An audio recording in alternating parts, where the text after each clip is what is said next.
Hello and welcome to the Football Code Business Podcast. My name is Paul Raymond and this week I'm standing in for a regular host, Alex Manby. On today's show, we're talking to Brandon Smith. Brandon is a streamer, content creator and esports caster whose career has been focused on the FIFA video game series, now known as EAFC. With more than 2 million followers across TikTok, Facebook Gaming, Twitter, Instagram and YouTube, Brandon straddles both the casual FIFA space and the professional. Outside of his own content creation, Brandon has worked as a caster for the likes of the BBC, Bein Sports, Sky Sports, as well as a host of rights holders, including the Premier League, FIFA, the Bundesliga, and many clubs. I'll be talking to Brandon about his own career, EAFC as an esport, and what works and what doesn't when it comes to creating content around virtual football. Brandon, welcome to the show. How's it going? I've never been teed up like that before, so it's nice. It's quite a long intro, isn't it? Yeah, but it's accurate because you have had a career in the, let's call it, professional FIFA EAFC space for quite some time, and you've kind of dabbled in different areas.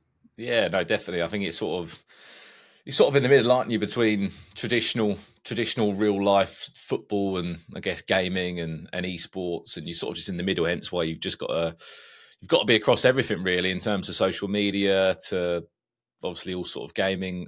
Especially with the new AFC coming up. So no, I've been very, very lucky. I think this is coming into my seventh year now doing this, seventh season doing this now. I know it's not called FIFA anymore, but regardless, EAFC, I've got big hopes for this year. But you mentioned 7 years. There was a time when you wasn't doing any of this and you were just playing video games like any other fan was, or watching your football team, etc. So how did you get started? How did it become a career that you would cast over professional video games? Yeah, so as you're right to say, as I was when I was younger, playing games just for enjoyment. I was in the midnight launches for the new FIFAs down at my local game in my local town, cycling down on my bike to go get the game early. 7 years on now, I'm able to get the game early myself, which is unbelievable. But to go back to it, so yeah, I've sort of went down that traditional route of wanting to be a footballer, realised I couldn't be a footballer, but wanted to be involved in football in some way. So I was like, right, how cool would it be to maybe be a football commentator? At the time I was sort of 16, 17, getting my GCSEs, then did a BTEC sport, which was the equivalent to some A-levels to get into university. So I thought, okay, let's try and pursue the commentator route. So my idea was to go and study journalism. I went to Manchester at a university called UCFB, which basically in short is a university inside football stadium. So it's inside Wembley Stadium and it's inside the Etihad Stadium. So I thought this looks quite cool. Different style of university experience.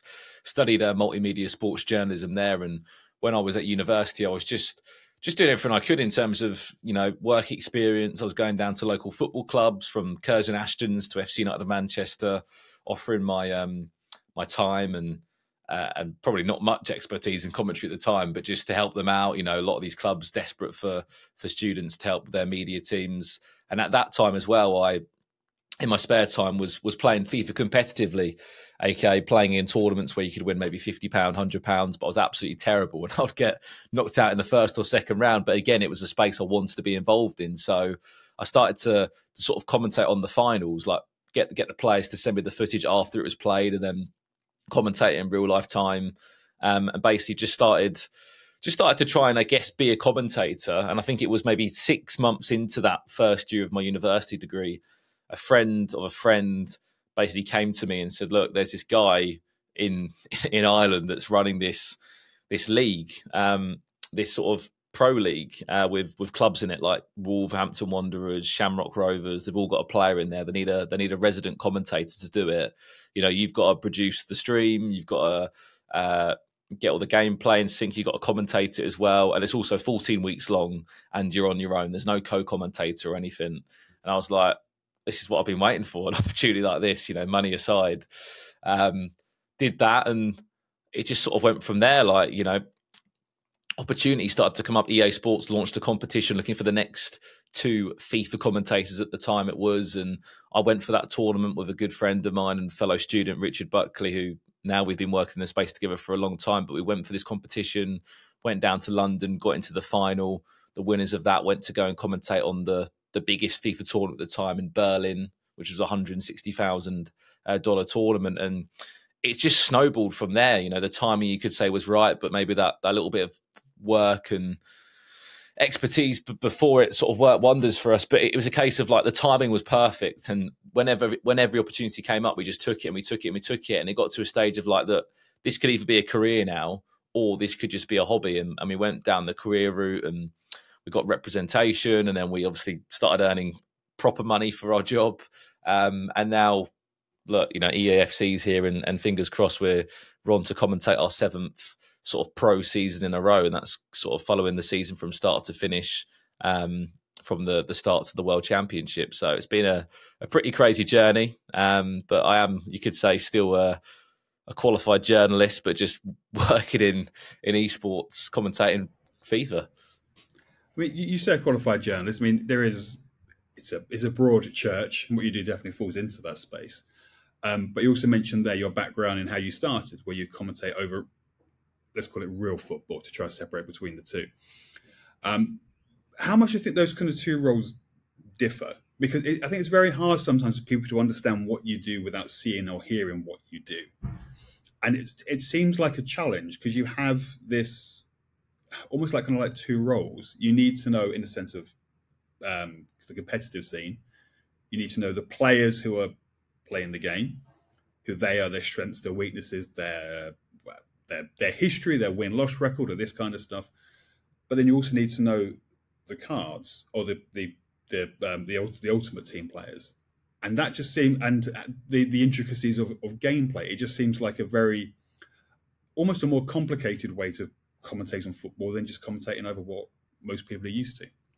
Absolutely, I think when you're right from the outside in, and you know, I've tried to have conversations with traditional media outlets about, you know, trying to get opportunities in the real world of football, like in those 6-7 years I've been in this space. And I think where people don't necessarily think it's a serious profession, commentating FIFA, like you're right to say no one understands what it's going to sound like. So to be brutally honest, so before I was in the space, there was esports commentators that commentated on FIFA, and there was also football commentators that commentated on FIFA.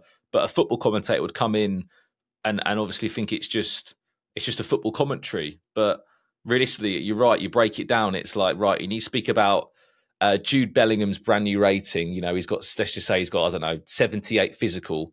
You know, why is he being pushed off the ball against Ruud Gullit, who's an icon that's got, let's just say, 80 plus physical? That's a conversation need to happen.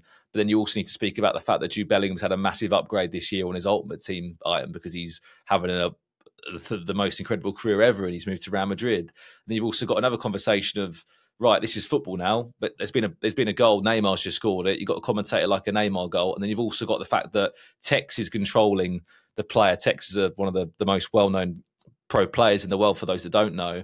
And what's his backstory like? You know, why is he doing well in this tournament? So it's such a, I guess, you know, commentary is an art in itself, but it's such a blend of all these different styles that different people can appreciate. You can get the casual person that tunes in, let's just say, to the World Championship and just wants to watch it as a very casual fan. But then you get that really hardcore Ultimate Team fan that is appreciating the fact that we're going into the depths of their in-game stats and why this play style is working out. So you sort of, I guess, serving loads of different audiences in the commentary. And you're right, I don't think people realise maybe how much that commentary does have in it. It's not just a case of, it's balls to Ronaldo scored, and it's 1-0 to player number one. Do you know what I mean? There's so much more that's in that commentary. I mean, obviously every year the game changes to varying degrees, sometimes more, sometimes less. But you also have the changes in the cards. I mean, how much research are you putting in? New games coming out, it's coming out, it's out. We'll find out. It's John, do that again. How much does your how much research do you have to do when you're preparing for, let's say, a new season? When there's new cards, you mentioned Bellingham there, for instance. Are you starting from scratch? Is the intricacy of how it kind of EA changes the gameplay and other things become the meta, for instance? Does that change how you have to go to approach it? Are you starting fresh? Absolutely. I think, look, this year's more than ever. I'm sure we'll speak about it shortly, but with the introduction of, you know, women's items sort of in the game now, it's it shapes things up. For those that don't know, female players have been added into Ultimate Team for the first time ever, but they haven't just been added into Ultimate Team. They've been made into these unbelievable players. Like we're talking like there's been some massive downgrade for men's players, and there's been some crazy upgrades. For example, Sam Kerr is a 90 rated player, the same rating I believe as Harry Kane right now. On the other side of that, you've got Alexis Putellas, who's the same rating as Kylian Mbappe and Haaland, which is, which breeds into the point you're making of, in terms of that preparation, a lot of the time, yes, you've got to find out what the meta is, but two, what players are the pros enjoying? Because 90% of the time, if we're playing, the 10 best players in the world, everyone's going to have the same nine players out of the 11 across the board. So when you start to know that information of, right, let's just say Tex is using these 9 players, MS Dasari is using these 9 players. Why are they using these 9 players? How many of them are a women's player? How many are a men's player? That's when you can really start to prepare. I think, yes, you can still do basic preparation of what the meta is in the game, but until you start seeing proper pro FIFA or EAFC or pro FC, it's hard to really gauge that. But you're right. I think this is going to be the most interesting year of them all in terms of preparation for me, because I've got no idea of what these teams are going to be looking like. That must start off differently at the beginning. I assume it's kind of like players start to experiment, and then when you get a little bit further down the line and you get to the end of the life cycle of the game and the competitive season, you see the more familiar players. Is that accurate, or are people still going to be using? Are you still seeing the usual kind of starting 11s?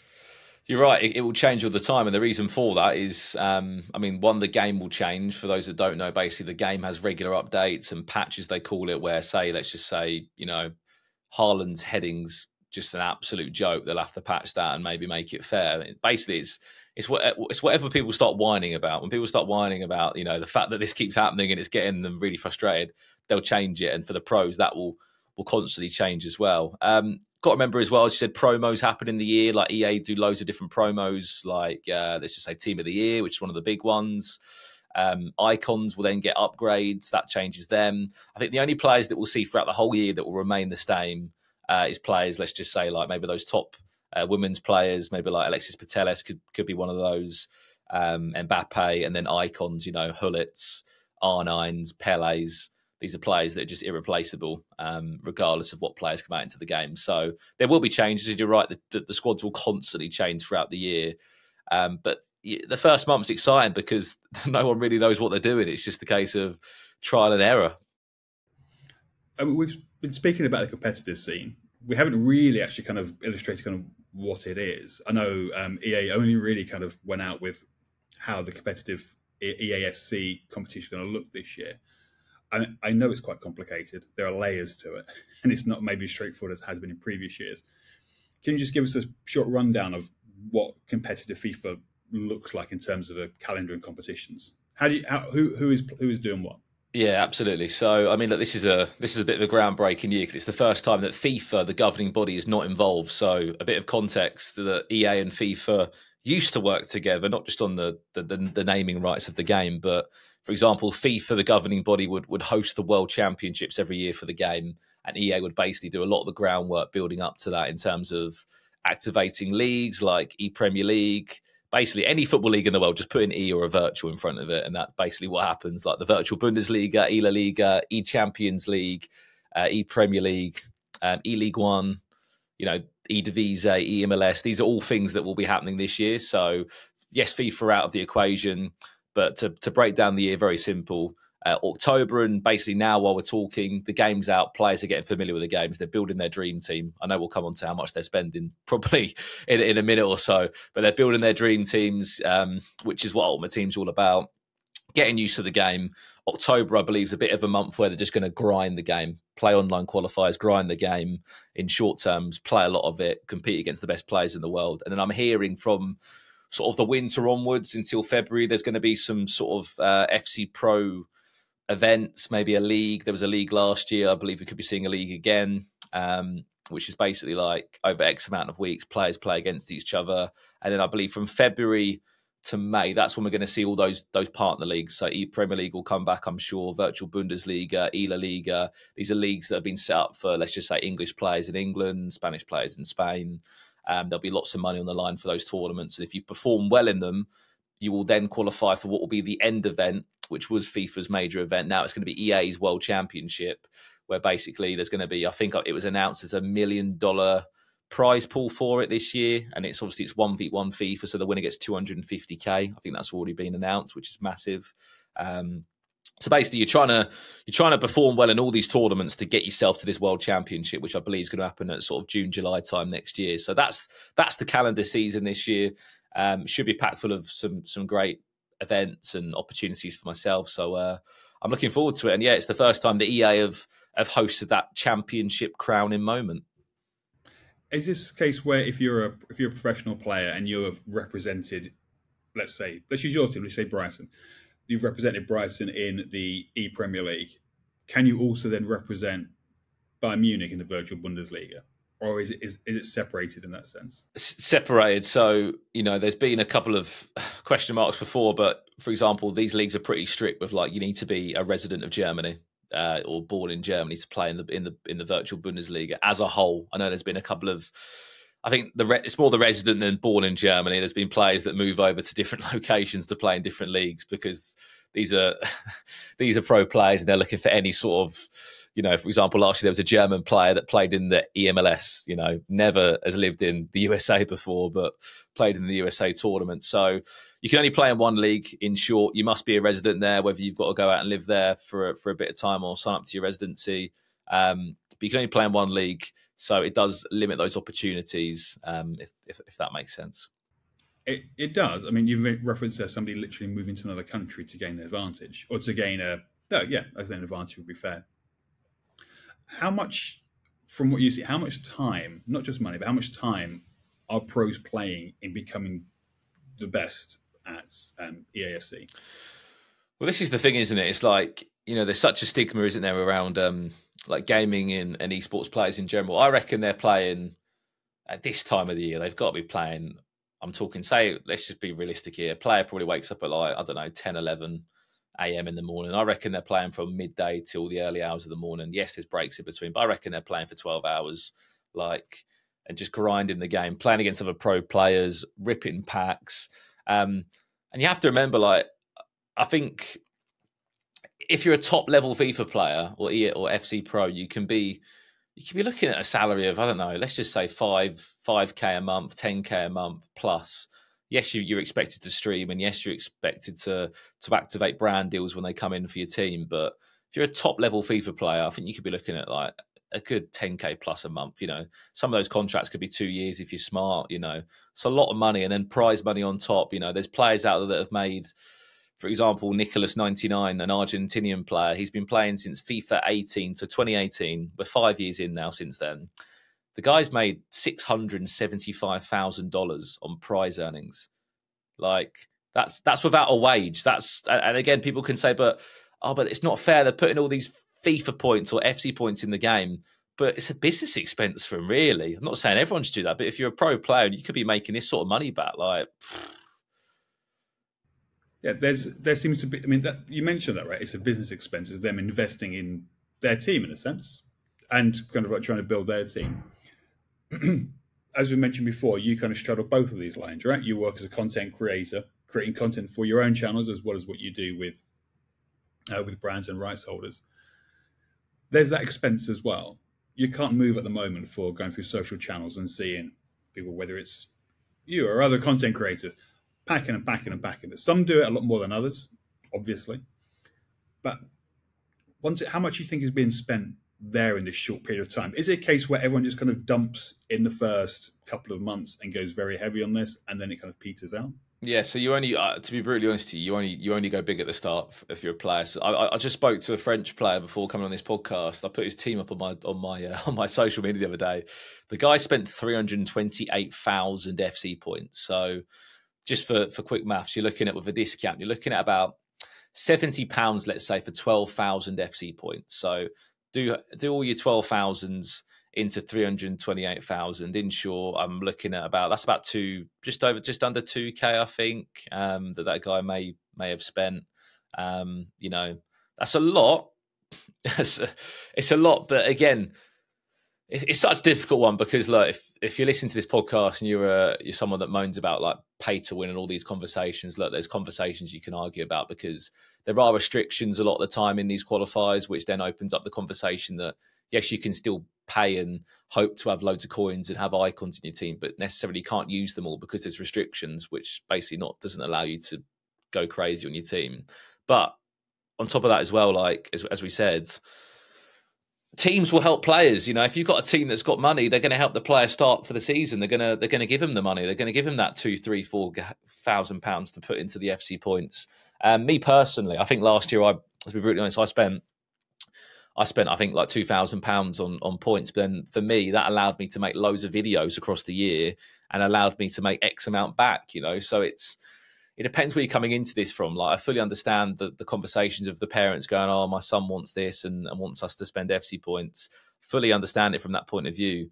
But I think content creators are very transparent nowadays. Look, I'm doing this so you don't have to. When I make my videos, a lot of time I'm saying I'm spending my money on these packs so you can see exactly what's in them, so you don't have to do it.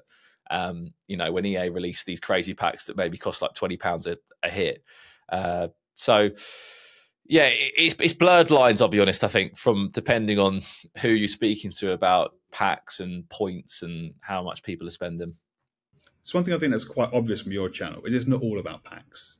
You're creating content which isn't just opening packs and seeing who you have got, or maybe a little bit of Schadenfreude who you haven't got, and the disappointment of not packing a player based on what it shows you before the pack opens. Is that a conscious thing? Is there less of an incentive just to kind of do pack after pack after pack? Well, I think I started out with that mentality of, you know, you've got to be a pack opener. You know, that's where the views are. That's where people maybe start thinking, oh, you are a content creator. But then I'd say in the last, probably sort of since the start of this year, I've tried to move away from it. I think on certain channels, like for example, I still upload videos on Facebook. Like packs do really well there because of the demographic of Facebook. And, you know, there's a massive sort of Asian and African audience there that don't get to see that sort of content because they don't have TikTok and they don't have Instagram, they don't have Twitch. So a lot of that content does quite well for me. But in general, I'm thinking long term. Like I'm trying to build my brand up. Like, for example, I'll do a lot of stuff that gives a bit more personality from myself, because whether that's me speaking to people in real life, whether that's me putting up a video of me commentating over a moment and you seeing my expressions and my reactions, because I'm just thinking what's going to help me more long term? Like, what are people going to remember me for? Like, are people always going to remember, like, there's 100 people that are opening packs, let's just say. How are you going to stand out in that 100 people compared to, oh, he's that FIFA commentator or FC commentator that commentated on that moment, or he's the guy that goes around and asks people who their favourite players are in the game. I was just trying to think of just a different angle to do things and to try and just reinvent the game, so to speak, of esports sort of FC content. So I feel like I found my niche in it, and I've had a really good year in terms of just sort of trying out these new sort of videos.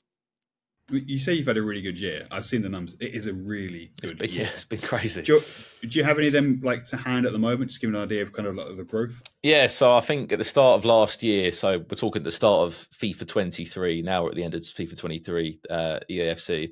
I think I took my TikTok from maybe 300,000 to 1 million, which was unbelievable. I took my Instagram from 100K to 400,000. YouTube this time last year, YouTube, I can tell you right now, I had about 10K subscribers. Now I'm on about 270.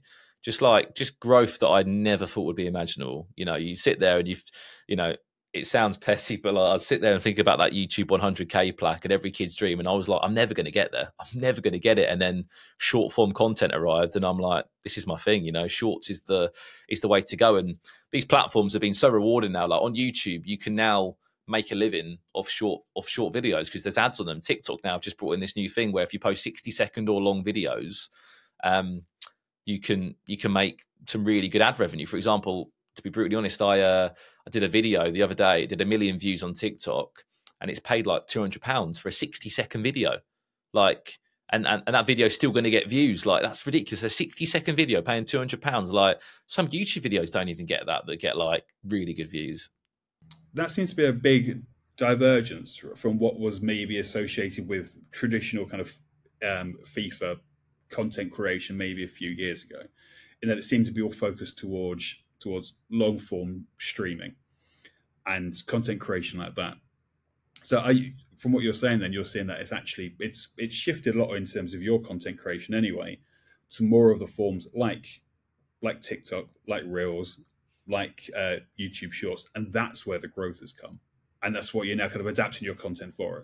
Yeah, I had a big long, even for YouTube, I sat there and I'd think there's such a thing about YouTube that you have to upload long videos. You have to upload long videos, and you know, people will say, like, people can joke, be like, oh, I bet you can't get views on like long videos, but you can get views on shorts. At the end of the day, it doesn't really matter. Like, growth is growth and views are views. And I think, look at the attention span of the youth these days. Like, that's why shorts do so well, because short videos, short attention spans, people love it, and that dopamine hit comes and they go and watch another one. So I felt like I was just trying to really work into an audience which I knew that's how they're going to act.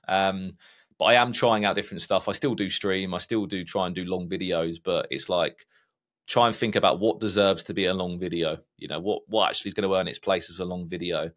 For example, I've got a video coming out pretty soon where I went around London, literally about 2 days before recording this, and I was giving out copies of EAFC to the first person that found me. So I went to Stamford Bridge. They didn't let me film. I think they were just fuming at the league table at the moment. But I went to the Emirates. I went to Wembley Stadium. Went to West Ham. And basically, my method for this content piece was I went live on TikTok outside the stadium. No one knew I was there before. And I went, the first person that comes and finds me and shows they're watching me on TikTok live, I'll give the game to. Emirates Stadium, 12 minutes in, someone comes on their bike, gets the game off me. Wembley Stadium, 16 minutes in, someone comes and finds me. And then I think it was at West Ham, it was 25 minutes. Had about 5,000 people on this TikTok live watching. And then someone came and found me. And like, the video, I believe, could do really well. And like, that's me trying something different that no one's done before. And I just felt like that just shows the power of these platforms as well, like TikTok. I reckon you could be, obviously you're at a football stadium, but you can be pretty much anywhere. And the power of these platforms are ridiculous. But you need to have the personality and the grind and the competence to be able to do kind of what you're doing as well. I've seen some other. I mean, I've worked with you, I think, on and off, like, I think maybe 5, 6, good few years now. I remember some of the early tournaments that you did. And one thing I've always said about what you do is you are kind of like relentless in your pursuit of work. And has that very much been like a mindset that you've had from the beginning, to just to not just kind of like to work hard, but to work harder than anybody else that's doing what you're trying to do? Yeah. So to be pretty honest, I think I was sitting on my channels like Instagram and YouTube, and I was like, I'm just not growing. Like, and I sat there and I was like, the reason why you're not growing, Brad, is because you're not posting. Like, I'm talking like you do one post a week. You know, you need to post every day. I think I always said, like, it's better to do a 6 out of 10 every day than to do, I don't know, like 9 out of 10 one day a week. So what I did was I was like, right, what can I do to help me, one, live a life where I can still socialize and not just work all the time. So I started to hire people. So I've got a good team of people around me now, from editors to people that help manage my social channels with me. It sounds a lot more glamorous than it is.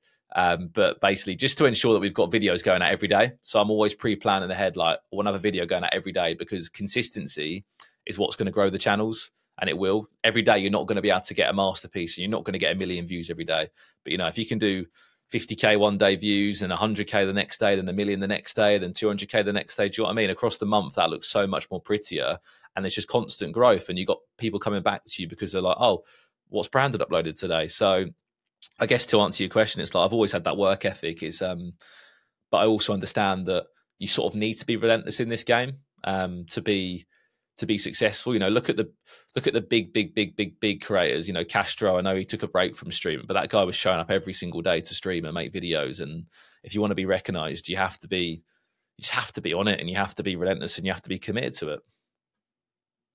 You've worked with a lot of these content creators, right? So there's, when these events are going on, you have the likes of, you know, Castro might be there, Spencer Owen. You look at people who aren't necessarily associated with the scene now. KSI got his breaks and kind of made his career first doing FIFA work. Where do you see this going for you? Do you see this kind of staying kind of where you are right now? Is this kind of a good place, or do you kind of want to kind of see more of this as a career where you're doing BBC punditry or whatever else it might be? No, so I think the natural progression is, oh, is he commentating FIFA because he can't commentate football, like, or something on those lines? And it's always like, oh, you trying to get a match of the day, or you trying to go and commentate on the Premier League? To be brutally honest, the opportunity in this space is unbelievable. For example, like, I'll give you an example. So there's an event called the E-Champions League. It basically follows the Champions League. The day before the Champions League final, the E-Champions League normally happens. A couple of years ago, when it was in Madrid, it was Spurs against Liverpool. I was in Madrid commentating on the E-Champions League, and then I got tickets to go and watch the Champions League final with PlayStation. You know, unbelievable opportunities, you know, unbelievable place where you can work with a number of brands. So how I see this career going, I think now you're seeing me move away from pack videos because I want to try and build up my brand as like a commentator, so to speak, and to build up more of a personality for myself. I think what's key is when you're building the audience, it's like, what can you start to do to try and divert yourself? So, you know, I'm in the process of launching a podcast with my good friend Richard. We are trying to look at other ways as well where we can like reinvent ourselves, so to speak, because you don't just want to be known under that same umbrella. But at the same point, like, I'd love to be in the game. Like a couple of years from now, or maybe 5 years from now, I'd love to be a voice in EAFC. And I don't see why that couldn't happen. Like, could there be an esports toggle in the game where you just change it and you get Brandon Smith and Richard Buckley, or Richard Buckley and a pro player, or Brandon Smith and a pro player? Like, I don't see why that would be out the window. I don't think it is. But right now I am. Exactly. Do you know what I mean? It could easily be achievable. So I guess to answer the question is, I really enjoy what I'm doing at the moment. I love having this cross world where I'm doing commentating and then social content, and then occasionally getting opportunities with, you know, mainstream media. So just riding the wave and hoping that it can just continue to grow. So there's no chance of you, for instance, getting in the boxing ring or releasing an energy drink anytime soon? I wouldn't mind the boxing ring, but I don't think we'll be releasing an energy drink. Maybe a coffee brand or something down the line. That sounds good. Before we go, I mean, you mentioned you had a podcast on the way. If anyone wants to kind of follow what you're doing, what's the best way for doing it? When's the podcast launching? Yeah, so podcast, we'll keep it TBC for now. But if you want to follow me, it's at @bsmith_esports or Brandon Smith on any social channel. Again, I really appreciate you having me on today. And hopefully it'll be a big year for EAFC and the FC Pro scene. Yeah, we'll drop some links in the notes. So if you want to follow Brandon on any of his social channels, of which there are many, then that's the best way to do it, I guess. I mean, Brandon, it's been great to have you on. Good to see you. It's been some time, and best of luck for the rest of the year. And you, mate. Thank you very much. If you enjoyed that, then please dig into our archive and check out other shows covering esports and gaming. You'll find a recent show with EA Sports, which covered the creation of the EAFC brand. And prior to this show, our interview with Mark Kirkham from PepsiCo, in which Mark discusses the PepsiCo partnership with EAFC.